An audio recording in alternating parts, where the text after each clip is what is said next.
जब कृष्ण राधा से इतना प्रेम करते थे तो उन्होंने राधा को छोड़ रुक्मणी से विवाह क्यों किया? यह सवाल नया नहीं है, यह वही प्रश्न है जो सदियों से भक्तों के मन में रहा है।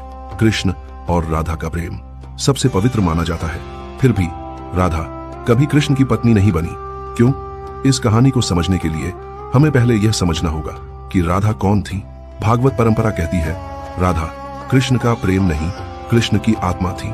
जहां कृष्ण थे वहीं राधा थी, लेकिन आत्मा और शरीर कभी विवाह नहीं करते, वे अलग होकर ही अपनी पूर्णता दिखाते हैं। अब आते हैं रुक्मणी पर। रुक्मणी विदर्भ की राजकुमारी थी, एक राजधर्म निभाने वाली स्त्री।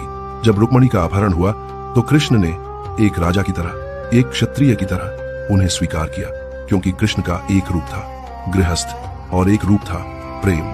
राधा उस प्रेम का स्वरूप थी जो किसी बंधन में नहीं बंधता। रुक्मणी उस धर्म का स्वरूप थी जो समाज को चलाता है। महाभारत और पुराण कहीं भी यह नहीं कहते कि कृष्ण ने राधा को छोड़ा। कृष्ण मथुरा गए, द्वारका गए, लेकिन राधा उनसे अलग नहीं हुई, क्योंकि प्रेम साथ रहने का नाम नहीं, एक होने का नाम है। राधा को छोड़कर कृष्ण ने विवाह नहीं किया, कृष्ण ने विवाह किया क्योंकि दुनिया को जीना सिखाना था। अगर कृष्ण सिर्फ प्रेम में रहते तो वे भगवान नहीं, केवल प्रेमी कहलाते। लेकिन कृष्ण ने दिखाया प्रेम और कर्तव्य दोनों साथ निभाए जा सकते हैं। इसीलिए कहा जाता है राधा कृष्ण की आत्मा है, रुक्मणी कृष्ण का धर्म है, और आत्मा को कभी छोड़ा नहीं जाता।